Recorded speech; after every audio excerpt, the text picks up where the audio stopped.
ព្រះសូរិយានាវេលាប្រហៀមព្រឹកបានរះអើតចេញពីប្របជើងមេឃបញ្ចេញរស្មីពណ៌មាសគួរជាទីគយគន់អាណែកចាំងជះពន្លឺកាត់តាមចន្លោះមេឃនិងស្លឹករុក្ខជាតិធំធំនាទឹកដីស្រុកអណ្ដូងមាសខេត្តរតនគិរីបន្ទាប់ពីមេឃបានបង្អោរភ្លៀងយ៉ាងជោគជាំកាលពីយប់វេលាព្រឹកក៏បានបន្សល់ទុកនៅដំណក់ទឹកសន្សើមដក់ទុំទៅលើស្មៅនិងស្លឹកឈើតូចធំរំលេចពន្លឺភ្លឺភ្លេចប្រៀបបាននឹងគ្រាប់ពេជ្ររាប់លានគ្រាប់ដែលកំពុងស្រវាស្រទិញបង្អួតរៀងមុននឹងពន្លឺព្រះទិនគរចូលមកគ្របដណ្ដប់រំហួតឲ្យរលាយរូបកាយដើម្បីទទួលស្វាគមន៍ថ្ងៃថ្មីខ្យល់អាកាសបរិសុទ្ធនាភូមិភាគឦសានបានបក់បោកមកត្រសៀកនាំយកមកនៅគន្ធពីដោនៃផ្កាព្រៃក្រអូបសាយភាយពេញព្រៃព្រឹក្សាដ៏ខៀវស្រងាត់បង្កើតបានជាចំណីអារម្មណ៍មួយដ៏សែនស្រស់ស្រាយរកទីបំផុតគ្មានបើចៅភ្នែកក្រឡេកទៅទីឆ្ងាយយល់នៅទិដ្ឋភាពដែនដងជ្រលងបបតាដ៏ខ្ពស់ស្កឹមស្កៃកំពុងឈរត្រដែតត្រដឹមកប់បាត់ទៅក្នុងពពកសក្បោះហាក់បីដូចជារបាំងធម្មជាតិដ៏មហិមាដែលឈរយាមល្បាតទឹកដីនៃតំបន់នេះនៅក្បែរជើងភ្នំនោះទឹកជ្រោះជ្រងជ្រលងដងអូកំពុងហូរធ្លាក់សស្រាក់ឥតដាច់កាត់តាមចន្លោះផ្ទាំងថ្មដាលន់សូរសន្ធឹករងំប្រៀបបាននឹងតន្ត្រីធម្មជាតិដ៏ពិរោះរណ្ដំលាយឡំនឹងទិដ្ឋភាពដ៏មមាញឹករបស់កសិករប្រុសស្រីដែលកំពុងញាប់ដៃជើងចុះទៅប្រកបការងារនៅតាមវាលចំការដែលកំពុងតែរីកស្រស់បំព្រងនៅឯចំការម្រេចមួយកន្លែងក្បែរនឹងស្ទឹងតូចមួយដែលមានទឹកហូររឹមគេសង្កេតឃើញគ្រួសារកសិករមួយកំពុងតែបំពេញការងារយ៉ាងសស្រាក់សស្រាំក្នុងចំណោមនោះកំឡោះវ័យ27ឆ្នាំម្នាក់ឈ្មោះភត្រា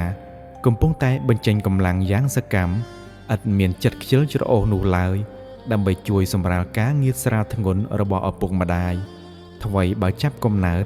និងរស់នៅទីជនបទដាច់ស្រយាលតាំងពីតូចដល់ធំតែភត្រាមានរូបរាងសង្ហាសម្បុរស្រអែមស្រស់សាច់ដុំហាប់ណែនដោយសារការងារស្រាលធ្ងន់តាំងតែពីក្មេងកែវភ្នែករបស់គេមុតថ្លាតែងតែបង្កប់នៅភាពមើងម៉ាត់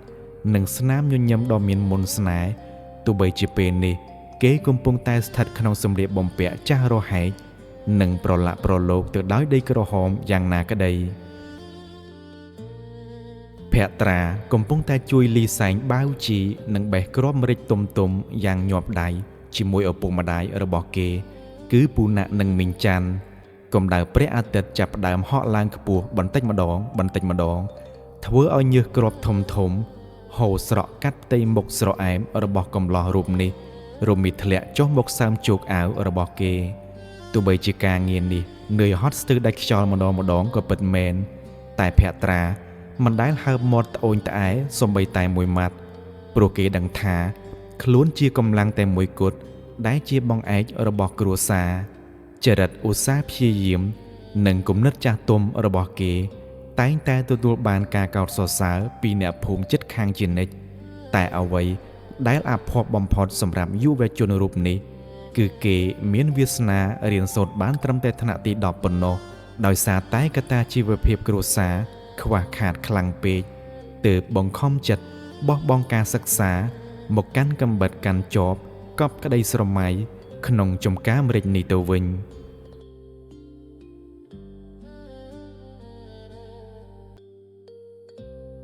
លុះដល់វេលាថ្ងៃត្រង់ព្រះទិនគរក៏បានបញ្ចេញកម្ដៅកាន់តែក្ដៅហែងខ្លាំងឡើងគ្រួសារតូចនេះក៏បានសម្រេចចិត្តផ្អាកដៃពីការងារ នាំគ្នាដើរមកជ្រកក្រោមលប់ឈើដ៏ធំមួយក្បែរនឹងមាត់អូដើម្បីសម្រាកនិងស្រស់ស្រូបអាហារថ្ងៃត្រង់ដែលបានវិចខ្ចប់មកអាហាររបស់ពួកគេមានភាពសាមញ្ញបំផុតត្រឹមតែបាយកញ្ចប់ស្លឹកចេកត្រីអាំងនិងប្រហុកសាច់ជ្រូកចិញ្ច្រាំតែវាជាអាហារដ៏មានឱជារសសម្រាប់អ្នកដែលនឿយហត់នឹងការងារតាំងតែពីព្រលឹមមកខណៈដែលគេកំពុងអង្គុយហូបបាយភត្រាបានចោលភ្នែកសម្លឹងមើលទៅឪពុកម្ដាយរបស់ខ្លួនគេសម្លឹងមើលបាតដៃរបស់ឪពុកដែលពោពេញទៅដោយស្នាមគ្រើមក្រិនខ្មៅនិងមានស្នាមប្រេះបែកដោយសារតែការងារកាន់ជាប់កាប់ដីរាប់សិបឆ្នាំគេងាកមកសម្លឹងមើលម្ដាយរបស់គេវិញដែលកំពុងតែទំពាបាយយឺតខ្នងរបស់គាត់ចាប់ស្ពឹករួយជាប្រចាំដោយសារតែអោនងើបបោចស្មៅក្នុងចំការសឹងតែរៀងរាល់ថ្ងៃខណៈសក់ក៏ចាប់ផ្ដើមលាយឡំដោយស្កូវដោយសារតែភាពនឿយហត់និងការរែកពុនបន្ទុកគ្រួសារដ៏ធ្ងន់ធ្ងរតាំងពីគេនៅតូចមកម្លេះទិដ្ឋភាពនេះប្រៀបបាននឹងកំបិតដ៏មុតស្រួចចាក់ទម្លុះបេះដូងរបស់កូនប្រុសកតញ្ញូរូបនេះឲ្យឈឺខ្ទូកបាយដែលកំពុងតែទំពាក្នុងមាត់ស្រាប់តែប្រែជាសាបលេបសឹងតែមិនចូលក្តីអាណិតអាសូរបានអង្រួនចិត្តគេឲ្យរលីងរលោងទឹកភ្នែកដោយមិនដឹងខ្លួនគេលួចសួរក្នុងចិត្តខ្លួនឯងថាតើខ្ញុំត្រូវបណ្ដោយឲ្យពុកនិងម៉ែលំបាកត្រដាបត្រដួសហាលថ្ងៃហាលខ្យល់រហូតដល់ចាស់ស្លាប់នៅលើដីចំការនេះមែនទេខ្ញុំជាកូនប្រុសពេញកម្លាំងហេតុអ្វីមិនអាចរកវិធីទាញគ្រួសារមួយនេះឲ្យងើបចេញពីគំនរទុក្ខសោកនិងភាពក្រីក្រនេះបានអារម្មណ៍ស្ដីបន្ទោសខ្លួនឯងដែលមិនអាចរៀនសូត្របានខ្ពង់ខ្ពស់ដូចគេតែងតែលងបន្លាចគេជានិច្ច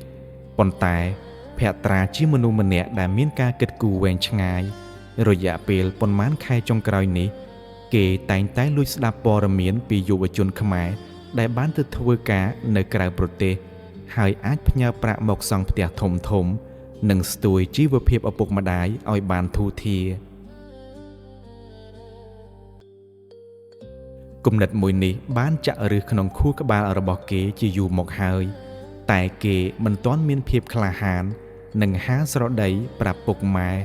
ត្បិតដឹងថាពួកគាត់ច្បាស់ជាមិនដាច់ចិត្តឲ្យកូនប្រុសតែម្នាក់គត់ត្រូវឃ្លាតឆ្ងាយទៅស្រុកគេនោះឡើយប៉ុន្តែថ្ងៃនេះវិនាទីនេះអំណាចនៃសេចក្តីកតញ្ញូបានរុញច្រានឲ្យការសម្រេចចិត្តរបស់គេឈានដល់ចំណុចកំពូល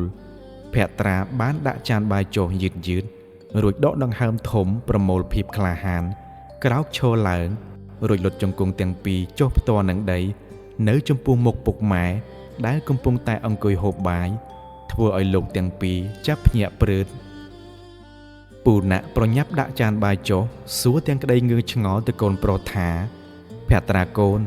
មានរឿងអីកូនមិនក៏មកលុតជង្គង់លើដីបែបនេះកូនមិនស្រួលខ្លួនមែនទេភត្រាងើបមុខឡើងសម្លឹងមើលទៅអ្នកមានគុណទាំងពីរដោយកែវភ្នែកមុតមមទឹកភ្នែកកូនប្រុសរមៀលធ្លាក់ចុះមកកាត់ផែនថ្ពាល់រួចពោលដោយសំឡេងអួរដើមកតែពោពេញដោយការតាំងចិត្តយ៉ាងមុតមមថាពុកម៉ែកូនសុំទោសដែលកន្លងមកកូនរៀនសូត្រមិនបានខ្ពង់ខ្ពស់មិនអាចរកការងារល្អធ្វើដើម្បីផ្គត់ផ្គង់ពុកម៉ែឲ្យបានរស់នៅស្រណុកស្រួលដូចគេកូនទ្រាំលែងបានហើយកូនមិនចង់ឃើញពុកម៉ែហត់នឿយដកស្មៅបេះម្រេចផ្ញើវាសនាលើមេឃលើភ្លៀងបែបនេះទៀតទេកូនចង់សុំការអនុញ្ញាតពីពុកនិងម៉ែកូនចង់ដាក់ពាក្យទៅធ្វើការនៅប្រទេសកូរ៉េគ្រាន់តែឮប្រយោគនេះភ្លាមមេងច័ន្ទហាក់ដូចជាត្រូវគេវាយចំកណ្ដាលដើមទ្រូងគាត់ទម្លាក់ស្លាបព្រាចុះស្ទុះមកចាប់ស្មាកូនប្រុសទាំងដៃញ័រទត្រើតរួចស្រដីទាំងទឹកភ្នែកថាអត់ទីកូនប្រទេសកូរ៉េនៅឆ្ងាយណាស់ឆ្ងាយរាប់ពាន់គីឡូម៉ែត្រណាកូនមិនធ្លាប់ឃ្លាតពីពុកនិងម៉ែសូម្បីតែមួយថ្ងៃតើឲ្យម៉ែដាច់ចិត្តបណ្ដោយឲ្យកូនទៅរស់នៅស្រុកគេឯកោតែម្នាក់ឯងមិនដេចនឹងបានយើងក្រមែនតែយើងហូបបាយលាអំបិលជុំគ្នាក៏ម៉ែមានក្តីសុខដែរណាកូន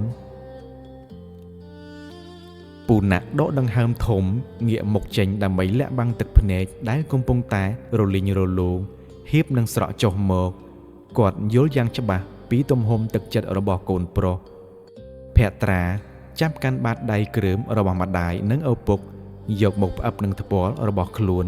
រួចរៀបរាប់ពីជំរឿបេះដូងបន្តទៀតថាម៉ែក្តីសុខរបស់ម៉ែគឺការបាននៅជុំកូនតែក្តីសុខពិតប្រាកដរបស់កូនគឺការបានឃើញម៉ែនិងពុក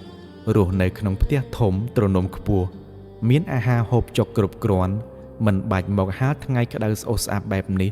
សឹងតែរកពេលសម្រាប់គ្មាននោះទេកូននៅក្មេងកូនមានកម្លាំង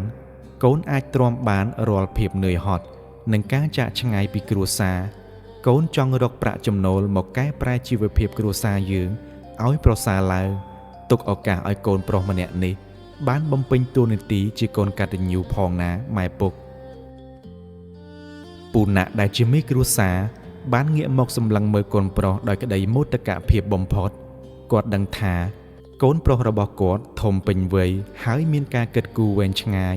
និងមានទំនួលខុសត្រូវខ្ពស់បើគាត់នៅតែខាំងឃាត់គឺស្មើនឹងការកាត់ផ្ដាច់ស្ពានចម្លងអនាគតនិងក្តីសង្ឃឹមរបស់កូនទៅវិញទេពូណាក់លូកដៃទៅជូតទឹកភ្នែកឲ្យប្រពន្ធរួចអង្អែលក្បាលកូនប្រុសថ្នម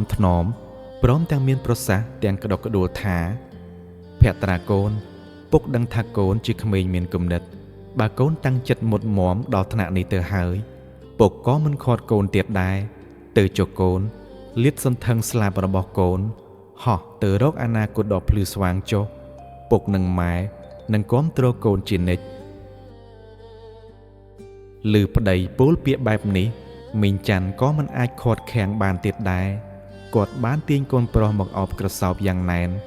យំខ្សឹកខ្សួលក្រោមម្លប់ឈើធំនោះភក្ត្រាអោបអ្នកមានគុណទាំងពីរយ៉ាងស្អិតល្មួតទឹកភ្នែកនៃក្តីរំភើបនិងការដឹងគុណ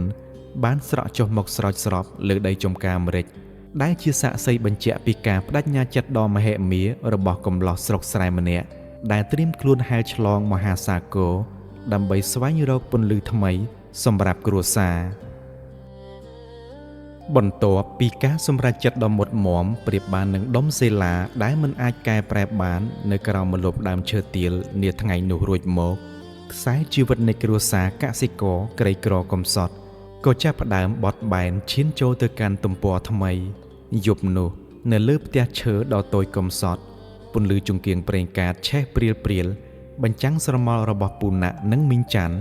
ដែលកំពុងតែអង្គុយរាប់ប្រាក់កាក់សន្សំរបស់ពួកគាត់ដោយទឹកមុខពោពេញដោយក្តីសង្ឃឹម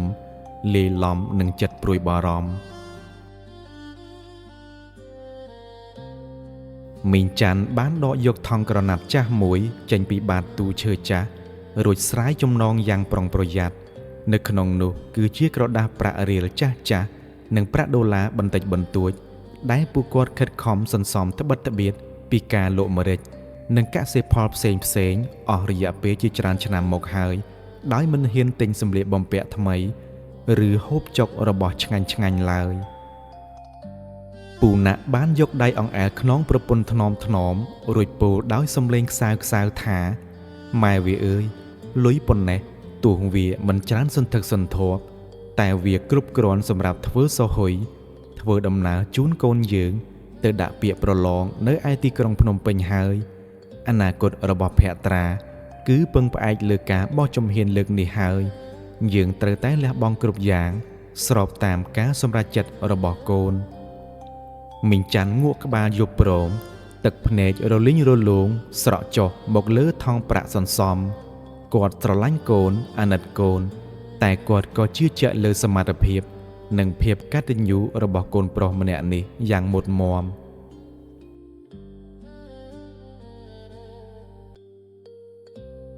ព្រឹកព្រលឹមស្រាងនៃកាលវេលាដែលអាប់ពណ៌សក្បុសនៅតែបន្តបណ្ដែតខ្លួនគ្របដណ្ដប់លើជួរភ្នំអ្នកទាំង3បានរៀបចំបង្វិចខោអាវនិងឯកសារចាំបាច់មួយចំនួនរួចនាំគ្នាឡើងជិះរថយន្តឈ្នួលចាក់ចេញពីទឹកដីខេត្តរតនគិរីឆ្ពោះទៅកាន់រាជធានីភ្នំពេញទាំងមិនដែលបានទៅស្គាល់ទាល់តែសោះការធ្វើដំណើរដ៏សែនឆ្ងាយកាត់តាមដងព្រៃភ្នំជ្រលងដងអូ នឹងផ្លូវខ្វាត់ខ្វែងឡើងចុះនានាអស់រយៈពេលជាច្រើនម៉ោងបានធ្វើឲ្យពួកគេនឿយហត់យ៉ាងខ្លាំងតែមិនមាននរណាម្នាក់ហើបមាត់ត្អូញត្អែនោះឡើយភក្ត្រាអង្គុយអឹបនឹងកញ្ចក់ឡានសម្លឹងមើលទេសភាពដែលកំពុងតែផ្លាស់ប្ដូរពីព្រៃព្រឹក្សាមកជាអាគារខ្ពស់ខ្ពស់ស្កឹមស្កៃខណៈក្នុងបេះដូងរបស់គេកំពុងតែលូតញាប់និងតាំងចិត្តយ៉ាងដាច់អហង្ការថាគេនឹងមិនឲ្យញើសឈាមនិងប្រាក់សន្សំរបស់ពុកម៉ែត្រូវខាតបង់ដោយឥតប្រយោជន៍ជាដាច់ខាត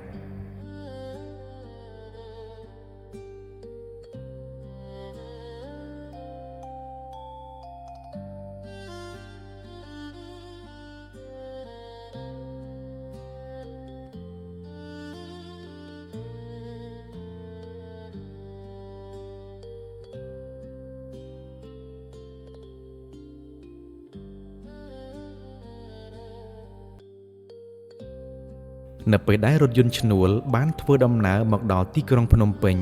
ផ្ទៃមេឃក៏ប្រែជាងងឹតព្រាលៗទៅហើយរីឯអំពូលភ្លើងតាមដងផ្លូវក៏ចាប់ផ្ដើមបើកបំភ្លឺព្រួងព្រាតភាពអ៊ូអរនៃចរាចរណ៍សំឡេងស៊ីផ្លេរថយន្តនិងមនុស្សម្នាដើរខ្វែងខ្វាត់បានធ្វើឲ្យកសិករទាំងពីរព្រមទាំងកូនប្រុសមានអារម្មណ៍ភ័យអរនិងចម្លែកភ្នែកដោយសារជាអ្នកខេត្តឆ្ងាយមិនសូវស្គាល់ទីក្រុងនិងចង់សន្សំសំចៃប្រាក់កាក់ដែលខំសន្សំយ៉ាងលំបាកផងនោះគ្រួសារកំសត់នេះបានតាក់ទងពឹងពាក់អ្នកស្គាល់គ្នាក្នុងភូមិម្នាក់ដែលបានឡើងមកធ្វើការនៅភ្នំពេញយូរឆ្នាំមកហើយឲ្យជួយទទួលស្នាក់អាស្រ័យមួយយប់នៅបន្ទប់ជួលតូចមួយឯម្ដុំឫស្សីកែវទោះបីជាបន្ទប់ជួលនោះមានសភាពតូចចង្អៀតស្អុះស្អាប់និងមានសំឡេងរំខានពីបន្ទប់ជិតខាងយ៉ាងណាក្តីក៏អ្នកស្រែចម្ការទាំង3នាក់បានសម្រានលង់លក់យ៉ាងស្កប់ស្កល់ដោយសារតែភាពនឿយហត់ពីការធ្វើដំណើរផ្លូវឆ្ងាយពេញមួយថ្ងៃលុះព្រឹកព្រលឹមថ្ងៃបន្ទាប់ពូនួនដែលជាម្ចាស់បន្ទប់និងក៏ជាអ្នករត់កង់3ស្រាប់ក៏បានទទួលដឹកភក្ត្រានិងពុកម៉ែរបស់គេធ្វើដំណើរសម្ដៅឆ្ពោះទៅកាន់មជ្ឈមណ្ឌលបណ្ដុះបណ្ដាលនៃក្រសួងការងារដែលជាទីតាំងសម្រាប់ទទួលពាក្យប្រឡងជ្រើសរើសពលករទៅធ្វើការនៅប្រទេសកូរ៉េនៅទីនោះមានយុវជនយុវនារីរាប់ពាន់នាក់មកពីគ្រប់បណ្ដាខេត្តក្រុងកំពុងតែឈរតម្រៀបជួរគ្នាយ៉ាងវែងអន្លាយស្ពាយក្តីសង្ឃឹមរៀងៗខ្លួនដើម្បីស្វែងរកឱកាសប្តូរជោគវាសនាជីវិតភក្ត្រាបានឈរតម្រង់ជួររហូតដល់វេនរបស់ខ្លួនពេលចូលដល់តុត្រួតពិនិត្យឯកសារមន្ត្រីនៃក្រសួងដែលមានទឹកមុខរួសរាយរាក់ទាក់ម្នាក់បានទទួលយកឯកសាររបស់ភក្ត្រាមកពិនិត្យយ៉ាងហ្មត់ចត់មួយសន្ទុះក្រោយមកមន្ត្រីរូបនោះបានសម្លឹងមើលភក្ត្រារួចញញឹមពោលថាឯកសាររបស់ប្អូនគ្រប់គ្រាន់និងត្រឹមត្រូវអស់ហើយប្អូនអាចត្រឡប់ទៅផ្ទះវិញចុះហើយរងចាំរយៈពេលប្រមាណ1ខែទៀតទើបក្រសួងនឹងប្រកាសកាលបរិច្ឆេទនៃការប្រឡងតេស្តសមត្ថភាពភាសាកូរ៉េឬ EPS Topic ក្នុងចន្លោះពេលនេះប្អូនត្រូវខិតខំត្រៀមខ្លួននិងរៀនបន្ថែមពីភាសាកូរ៉េឲ្យកាន់តែច្បាស់លាស់ព្រោះបេក្ខជនមានរាប់ពាន់នាក់តែអ្នកដែលជាប់មានមិនច្រើននោះទេត្រូវពឹងលើសមត្ថភាពខ្លួនឯងទាំងស្រុងណាប្អូនប្រុសគ្រាន់តែឮសម្ដីណែនាំនេះភ្លាមបេះដូងរបស់ភក្ត្រាប្រៀបដូចជាមានគេយកទឹកអម្រឹតមកស្រោចស្រពគេប្រញាប់លើកដៃទាំងពីរសំពះអរគុណមន្ត្រីរូបនោះព្រមទាំងពោលដោយទឹកមុខពោពេញដោយក្តីសង្ឃឹមថាបាទលោកពូក្មួយសូមអរគុណយ៉ាងជ្រាលជ្រៅបំផុតសម្រាប់ការណែនាំក្មួយនឹងខិតខំប្រឹងប្រែងឲ្យអស់ពីសមត្ថភាព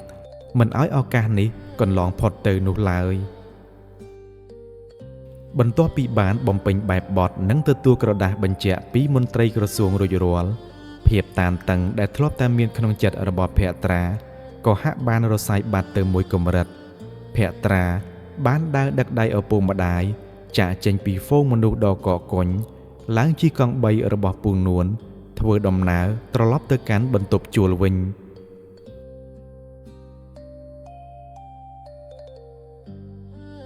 មកដល់បន្ទប់ជួលភ្លាមពួកគេបានរៀបចំបង្វិចខោអាវយ៉ាងប្រញាប់ប្រញាល់ ពូណាក់បានលូកដៃទៅទាញយកប្រាក់ដែលនៅសេសសល់បន្តិចបន្តួចពីក្នុងថង់ក្រណាត់ចាស់រួចដើរទៅក្បែរពូនួនដែលជាអ្នកស្គាល់គ្នានៅក្នុងភូមិនោះនិងជាម្ចាស់បន្ទប់ដែលបានសន្តោសប្រណីផ្ដល់ទីស្នាក់អាស្រ័យពូណាក់បានលើកដៃសំពះព្រមទាំងហុចប្រាក់នោះទៅកាន់ពូនួនដោយពោលទាំងក្តីរំភើបថាអាសម្លាញ់ប្រាក់នេះទោះមិនច្រើនតែចាត់ទុកថាជាទឹកចិត្តដែលខ្ញុំនិងគ្រួសារចង់តបស្នងដល់ឯងដែលបានឲ្យពួកយើងជ្រកកោននិងថែមទាំងខាត់បងពេលវេលាជូនក្មួយទៅកន្លែងដាក់ពាក្យទៀតឆាប់ទទួលយកទៅណាសម្លាញ់ដំបូងឡើយពូនួនព្យាយាមប្រកែកមិនព្រមទទួលព្រោះតែក្តីអាណិតស្រឡាញ់រាប់អានគ្នាតែដោយសារការទទូចអង្វរពីពូណាក់និងមីងច័ន្ទ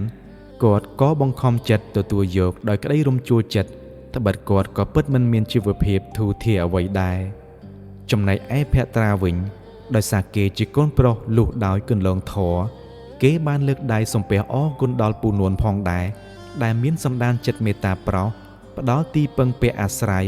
និងអាហារហូបចុករួចក៏បានលាត្រឡប់ចាកចេញទៅដោយមិនចង់រំខានដល់ពេលវេលានិងការរកទទួលទានរបស់ពូនួនយូរថ្ងៃជាងនេះគ្រួសាររបស់ភក្ត្រាក៏បានសម្រេចចិត្តលាពូនួនឡើងជិះរថយន្តឈ្នួលត្រឡប់ឆ្ពោះទៅកាន់ទឹកដីខេត្តរតនគិរីវិញភ្លាមៗតែម្ដងម្យ៉ាងវិញទៀតក្នុងចិត្តរបស់ពូណាក់និងមីងច័ន្ទកំពុងតែរសាប់រសល់បារម្ភនឹកនាដល់ផ្ទះសម្បែងគោក្របីមាន់ទានិងចំការដំណាំដែលទុកចោលយូរថ្ងៃទោះបីអាស្រ័យពឹងអ្នកជិតខាងឲ្យជួយមើលថែយ៉ាងណាក៏ដោយ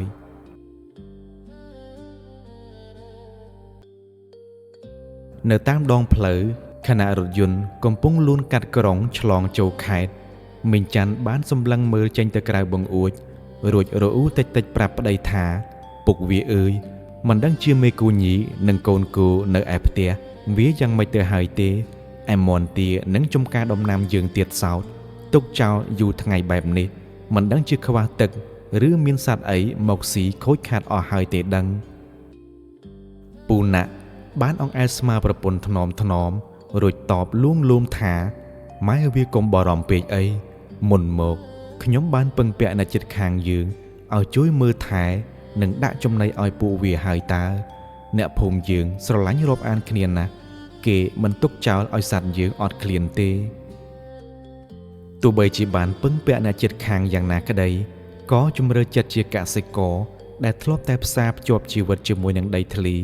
និងសត្វពាហនៈនៅតែមិនអាចស្ងប់រហូតទាល់តែបានឃើញផ្ទាល់នឹងភ្នែកភក្ត្រាដែលកំពុងស្ដាប់ការសន្ទនារបស់អ្នកមានគុណបានត្រឹមតែក្តាប់ដៃខ្លួនឯងតិចដោយចិត្តពិតពោពេញដោយក្តីកង្វល់ជាច្រើនជំពូកដែលមិនអាចបរិយាយចេញមកបានលុះវេលាប្រែងងឹតរថយន្តឈ្នួលនៅតែបន្តបោះពួយទៅមុខនាំយកគ្រួសារកំសត់និងក្តីសង្ឃឹមដ៏ធំធេងវិលត្រឡប់ទៅកាន់ភូមិឋានប្របនឹងជើងភ្នំត្រឡប់មកដល់លំនៅឋាននាទឹកដីភូមិភាគឦសានវិញក្នុងអំឡុងពេលរងចាំមួយខែនេះសម្រាប់អ្នកដទៃប្រហែលជាពេលវេលាដ៏ខ្លីតែសម្រាប់ភក្ត្រាមិនបានបណ្ដែតបណ្ដោយពេលវេលាឲ្យកន្លងហួសទៅដោយឥតប្រយោជន៍សូម្បីតែមួយវិនាទីឡើយកំឡោះអ្នកចំការរូបនេះដឹងយ៉ាងច្បាស់ថាសមរភូមិប្រឡងតេស្តសមត្ថភាពភាសាកូរ៉េឬ EPS Topic នេះពិតជាមានការប្រកួតប្រជែងស្វិតស្វាញនិងតឹងតែងខ្លាំងណាស់ត្បិតបេក្ខជនរាប់ពាន់នាក់សុទ្ធសឹងតែជាអ្នកធ្លាប់រៀនសូត្របានជ្រៅជ្រះឬបានចូលរៀនបំពន់នៅតាមសាលាធំងាកមកមើលខ្លួនឯងវិញដោយហេតុការអប់រំរបស់គេបានត្រឹមតែថ្នាក់ទី10ខ្លាចជាកត្តាចម្បងជំរុញឲ្យគេប្រែពីការបាក់ទឹកចិត្តមកជាកម្លាំងចលករជំរុញឲ្យគេកាន់តែខិតខំប្រឹងប្រែងឲ្យខ្លាំងជាងអ្នកដទៃទ្វេដងទើបអាចឈោងចាប់ក្តីស្រមៃមួយនេះបានជារៀងរាល់ថ្ងៃទោះបីជាត្រូវហាលថ្ងៃក្តៅហួតហែងកាន់ជាប់កាប់ដីឬតោងបេះម្រេចយ៉ាងសស្រាក់សស្រាំជាមួយឪពុកម្ដាយយ៉ាងណាក្តីក៏នៅក្នុងហោប៉ៅអាវចាស់រហែករបស់គេតែងតែមានសៀវភៅវចនានុក្រមភាសាកូរ៉េតូចមួយក្បាលនិងក្រដាសព្រៀងជាប់ជានិច្ចពេលសម្រាប់ហូបទឹក ឬជ្រកម្លប់ត្រឹមតែ5ទៅ10នាទីកែវភ្នែកដ៏មុតថ្លារបស់គេតែងតែរំពៃអានទន្ទិញពាក្យថ្មីនិងយកមេឃឈើមកហាត់សរសេរតួអក្សរកូរ៉េកោសវាសនៅលើដីក្រហមយ៉ាងយកចិត្តទុកដាក់បំផុតលុះដល់វេលារាត្រីកាលពេលដែលរាងកាយទ្រូមដោយការនឿយហត់ពេញមួយថ្ងៃខណៈអ្នកភូមិទាំងមូលបានលង់លក់ក្នុងដំណេកយ៉ាងស្កប់ស្កល់ភក្ត្រាបែរជាសំងំអង្គុយបត់ជើងផ្ទាល់នឹងក្តាររនាបនៅគៀនជញ្ជាំងផ្ទះក្រោមពន្លឺចង្គៀងប្រេងកាតដែលឆេះព្រាលពន្លឺដ៏ស្រអាប់នោះបានជះចំផ្ទៃមុខដែលពោពេញដោយញើសនិងកែវភ្នែកដែលឡើងក្រហមដោយសារការអត់ងងុយជាប់ជាច្រើនថ្ងៃជួនកាលពេលនឿយហត់ខ្លាំងពេករហូតចង់បិទភ្នែកទម្លាក់ខ្លួនដេកគេតែងតែងាកទៅសម្លឹងមើលឪពុកម្ដាយដែលកំពុងសម្រានលក់ទាំងសភាពហត់នឿយរូបភាពនៃបាតដៃគ្រើមក្រិនរបស់អ្នកមានគុណទាំងពីរប្រៀបបាននឹងកម្លាំងមន្តអាគម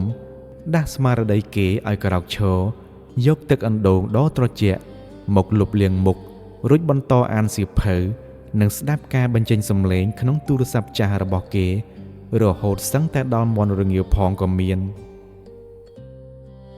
រាល់ដំណក់ញើសការអត់ធ្មត់និងការលះបង់សេចក្តីសុខផ្ទាល់ខ្លួននៅពេលនេះគឺដើម្បីតែគោលដៅតែមួយគត់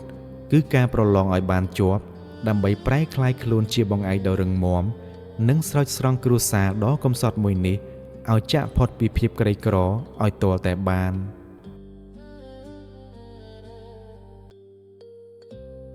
ជាភពសំណាងល្អដោយសារតែកាលពីមុនភក្ត្រាធ្លាប់មានចំណង់ចំណូលចិត្តនិងធ្លាប់បានខ្ចីសៀវភៅភាសាកូរ៉េចាស់ពីអ្នកធ្លាប់មានបទពិសោធន៍ប្រឡងពីមុនយកមករៀនអាននិងសរសេរពាក្យពេចន៍មូលដ្ឋានខ្លះៗរួចមកហើយនោះទើបគេអាចអានស្ដាប់និយាយនិងសរសេរអក្សរកូរ៉េបានយ៉ាងស្ទាត់ជំនាញលើសពីសិស្សដែលរៀននៅសាលាផ្ទាល់ទៅទៀត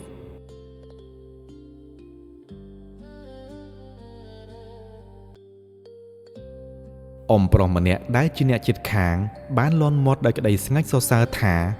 អាណាអើយអាណាឯងពិតជាមានសំណាងណាស់ដែលមានកូនប្រុសប្រកបដោយគំនិតចាស់ទុំនិងឧស្សាហ៍ព្យាយាមដល់ថ្នាក់នេះអញឃើញវាហាលថ្ងៃធ្វើចំការមិនដែលស្បើយហើយយប់ឡើងនៅខំប្រឹងរៀនសូត្រទៀតក្មេងស្រករវាពេលនេះកំពុងតែជិះម៉ូតូដើរលេងផឹកស៊ីសប្បាយអស់ហើយអាភក្ត្រានេះហើយដែលនឹងក្លាយជាបងឯកដ៏រឹងមាំបំផុតសម្រាប់គ្រួសារឯងនៅថ្ងៃក្រោយអ៊ំជឿជាក់ថាក្មួយច្បាស់ជាប្រឡងជាប់មិនខានឡើយពូណាក់និងមីងច័ន្ទឮពាក្យសរសើរពីអ្នកភូមិពួកគាត់មិនបានតបតអ្វីច្រើនឡើយបានត្រឹមតែញញឹមបិទមាត់មិនចិត្តហើយលួចជូតទឹកភ្នែកដោយក្តីមោទកភាពយ៉ាងជ្រាលជ្រៅបំផុតចំពោះកូនប្រុសម្នាក់នេះនៅក្នុងចិត្តរបស់ពួកគាត់ភក្ត្រាមិនមែនគ្រាន់តែជាក្តីសង្ឃឹមទេប៉ុន្តែគឺជាដង្ហើមនិងជាពន្លឺជីវិតតែមួយគត់របស់គ្រួសារទោះបីជាលទ្ធផលប្រឡងនៅមិនទាន់ដឹងច្បាស់យ៉ាងណាក្តីតែសម្រាប់ពួកគាត់កូនប្រុសម្នាក់នេះបានប្រឡងជាប់ក្នុងបេះដូងរបស់ពួកគាត់ជាយូរណាស់មកហើយដោយសារតែភាពស្មោះត្រង់និងសេចក្តីកតញ្ញូដ៏បរិសុទ្ធដែលកម្រនឹងរកបាននាកាលសម័យបច្ចុប្បន្ននេះ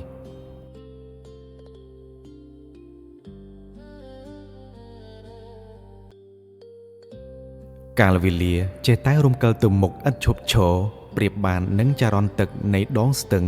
ដែលហូរមិនចេះនឿយហត់ទីបំផុតថ្ងៃដែលភក្ត្រាបានទន្ទឹងរង់ចាំយ៉ាងអន្ទះសាក៏បានឈានចូលមកដល់នោះគឺជាថ្ងៃប្រឡងតេស្តសមត្ថភាពភាសាកូរ៉េ EPS Topic ព្រឹកព្រហៀមស្រាងមុននឹងចេញដំណើរឡើងមករាជធានីភ្នំពេញជាលើកទី2ភក្ត្រាបានរៀបចំខ្លួនយ៉ាងស្អាតបាតស្លៀកពាក់ខោអាវសមរម្យបំផុតដែលគេមានគេបានដើរចូលទៅលុតជង្គង់ចំពោះមុខពូណាក់និងមីងច័ន្ទដែលកំពុងអង្គុយរង់ចាំនៅលើគ្រែឫស្សីខាងមុខផ្ទះមីងច័ន្ទបានយកខ្សែអំបោះពណ៌ក្រហមដែលបានសូត្រប្រោះព្រំពីព្រះសង្ឃនៅវត្តមកចងកដៃឲ្យកូនប្រុសបណ្ដូលចិត្តព្រមទាំងពោលពាក្យសព្វសាធុការពរជ័យទាំងទឹកភ្នែករលីងរលោងថាភក្ត្រាកូនម៉ែទៅចុះកូនយកភាពក្លាហាននិងចំណេះដឹងដែលកូនខំប្រឹងតស៊ូ រៀនសូត្រទាំងយប់ទាំងថ្ងៃនោះទៅប្រកួតប្រជែងឲ្យបានជ័យជំនះត្រឡប់មកវិញណាកូនបារមីវត្ថុស័ក្តិសិទ្ធិនិងសេចក្តីស្រឡាញ់របស់ម៉ែពុកនឹងតាមថែរក្សាកូនជានិច្ចពេលវេលានៃការចាកចេញបានឈានចូលមកដល់បរិយាកាសនាព្រឹកព្រលឹមនៅមុខផ្ទះកំសត់ពោពេញទៅដោយសេចក្តីអាឡោះអាល័យរកទីបំផុតគ្មានពូណៈបានឈានជំហានយឺតចូលមកជិតកូនរួចលូកបាតដៃដកគ្រើមរបស់គាត់ទៅទះស្មាកូនប្រុសតិចទង្វើដ៏សាមញ្ញនេះមិនមែនត្រឹមតែជាការលាគ្នាធម្មតានោះទេតែវាជាការផ្ទេរនៅសេចក្តីទុកចិត្តនិងផ្ដល់ជាកម្លាំងចិត្តដ៏រឹងមាំបំផុតដល់កូនប្រុសដើម្បីឲ្យគេមានភាពអង់អាចក្លាហានក្នុងការប្រឈមមុខនឹងឧបសគ្គខាងមុខភក្ត្រាខំមាត់ទប់អារម្មណ៍ក្តុកក្តួលរួចលុតជង្គង់ចុះផ្ទាល់នឹងដីលើកដៃទាំងពីរប្រណម្យសំពះលាអ្នកមានគុណទាំងទ្វេប្រកបដោយកិរិយាកតញ្ញូជាទីបំផុតក្រោយពីទទួលបានពរជ័យពីឪពុកម្ដាយកំឡោះស្រុកចំការរូបនេះបានក្រោកឈរឡើងស្ពាយកាបូបសម្លៀកបំពាក់និងសៀវភៅពីរ3ក្បាលរួចងាកខ្នងបោះជំហានចាកចេញពីភូមិឋានឆ្ពោះទៅកាន់រាជធានីសម្រាប់ដំណើរនៃការឈោងចាប់ឱកាសដ៏មានតម្លៃ